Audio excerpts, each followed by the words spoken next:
수요일의 마지막 순서 사진 속 제주 다시 보기 시간입니다. 오늘도 고경대 작가와 함께합니다. 작가님 안녕하세요. 네, 안녕하세요. 네, 오늘도 지난주에 이어서 성산의 모조리 일대로 떠나볼 텐데요. 먼저 사진 함께 볼까요? 네, 90년대 항구 사진이군요. 예, 성산항인데요. 아마 그 오조리하고 성산일이 있는 한도교 위에서 찍으신 것 같습니다. 이곳 1990년대 성산항이 그 항구, 제주도 동쪽에서는 가장 큰 항구인데요. 네. 보시면 멀리 오름이 보이는데 저게 지미봉입니다. 예, 지금 모습도 같이 보시죠. 예, 이 사진은 이제 제가 지미봉을 확인하고 지미봉에 맞춰서 화각을 맞춰서 찍었는데 사진을 보시면 30년 전 성산항은 주로 오른쪽에 배를 댈 정도로 있었는데 지금은 건너편까지 배를 댈 정도로 큰 항구가 되었습니다. 네. 30년 전에도 자세히 보시면 집어등을 달고 갈치나 자리돔 등을 잡는 배가 정박해 있는 게 보일 텐데요. 지금도 똑같습니다. 지금은 이제 온난화로 이곳에서 잡히던 고기들이 점점 북쪽으로 올라간다는데 10년 후에 이곳 배들이 다른 고깃배로 바뀔지 잘 모르겠습니다. 네, 기후변화로 앞으로 바다 풍경도 달라질 수가 있겠네요. 다음 사진도 함께 보시죠. 네, 성산항 앞에 있는 조선소 모습이네요. 예, 이곳 성산 조선소는 제주도에서 알아주는 배목수들이 계셨다고 합니다. 옛날에 동력배가 없이 나무배만 있을 때는 배 만드는 일을 배목수라고 불렀다고 하는데요. 이곳 성산포 배목수 이야기는 제주 이야기꾼 한진호 선생에게 이야기를 들을 수 있었는데요. 제주 동쪽에 제일 큰 조선소가 바로 성산 조선소이다. 제주도 배목수 중에 성산 배목수가 으뜸이었다. 이렇게 얘기하더라고요.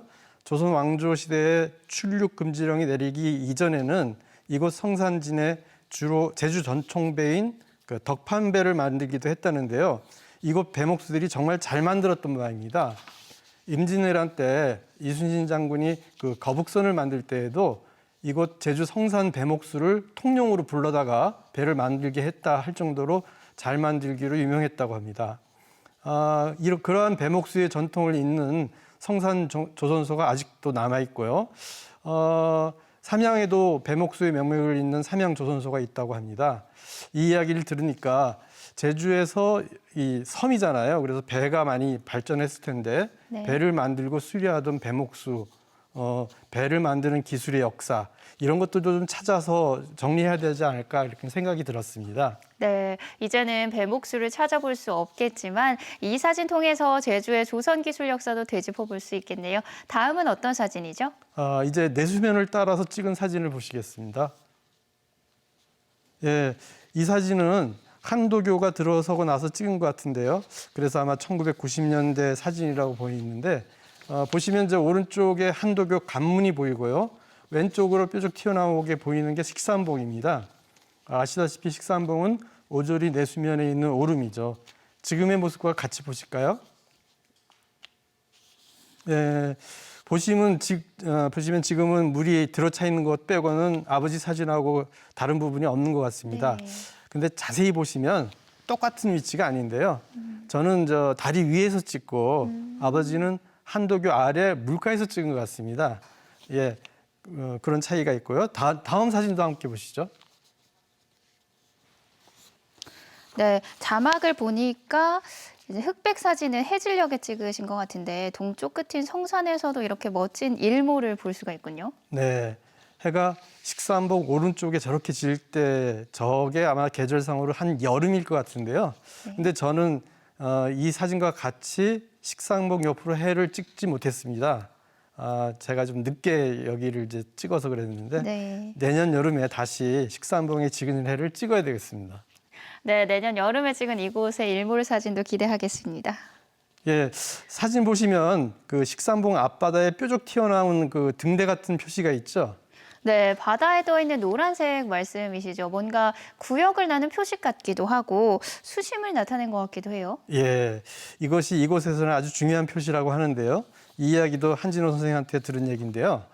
이곳 내수면은 아시다시피 성산리하고 오조리를 아우르는 호수같이 잔잔한 그리고 모래가 많은 바닥인데요.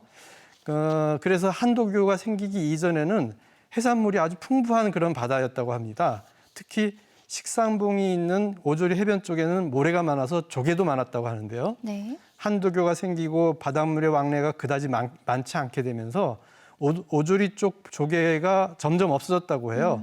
그래서 오조리 해녀분들이 자꾸 성산리 쪽으로 들어와서 채취하고 성산리 분들도 오조리 쪽으로 들어와서 채취하고 하면서 경계 논란이 되었다고 합니다. 그래서 경계를 짓기 위해서 한쪽은 성산리 바당, 한쪽은 오조리 바당으로 저 등대 표식을 중심으로 이렇게 나눴다고 하는데요. 그러니까 저 등대 표식이 이곳 마을 분들께는 아주 중요한 경계 표식이 된 셈이죠. 네, 바다를 나눈 경계 표식이었군요. 오늘 사진에 다양한 이야기가 많아서 참 재밌는데 다음 사진도 기대가 됩니다. 내수면 사진인데요. 하나 더 보시죠. 예, 이 사진은 바로 내수면의 정박한 배들을 찍은 건데요. 한도교가 생겨서 통행이 불편하긴 했지만 간문을 통해서 처음에는 이제 배가 드나들게 했던 모양입니다. 이렇게 해서 이제 배가 내수면 안에 들어와서 정박하기도 한 모양인데요. 지금은 그 제 사진에서 보듯이 정박 시설은 되어 있지만 한도교 간문이 닫혀 있어서 배가 들어올 수가 없어요. 그래서 네. 내수면 안으로 배가 들어오지 못하니까 지금은 저렇게 그 텅 빈 정박 시설만 있고 배는 없고 저반 시설만 있는 그런 모습입니다. 다음 사진은 이곳에서 좀 더 위쪽 지역인데요. 사진 먼저 보시죠. 네, 수산초등학교 모습이군요. 학교 돌담이 수산진성의 성벽으로 더 유명한 곳이죠. 네, 역시 잘 아시네요. 저는 처음에 저기 어딘지 몰랐어요. 이제 확대해서 보니까 저게 수산국민학 초등학교 이렇게 써 있어서 알게 됐는데요. 네. 그때나 지금이나 변함없이 나무가 울창하더라고요.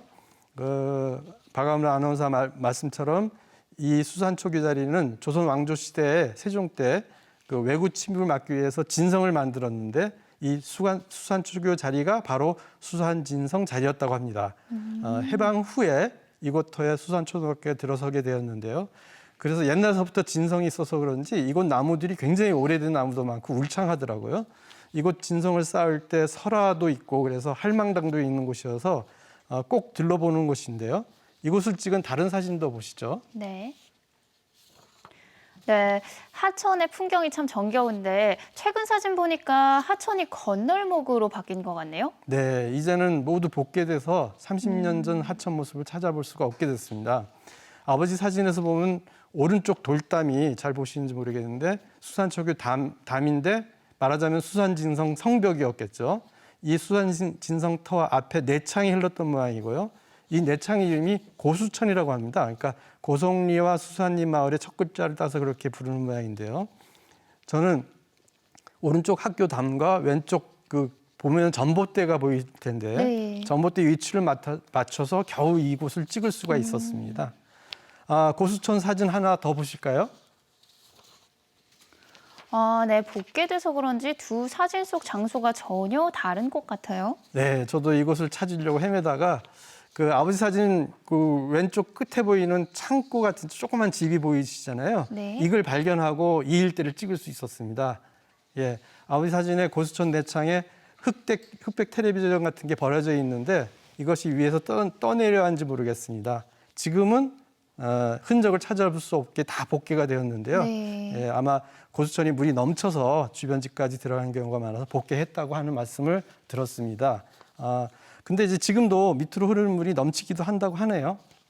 네, 오늘도 다양한 사진 소개해 주신 고경대 작가님 고맙습니다. 오늘 준비한 소식은 여기까지입니다.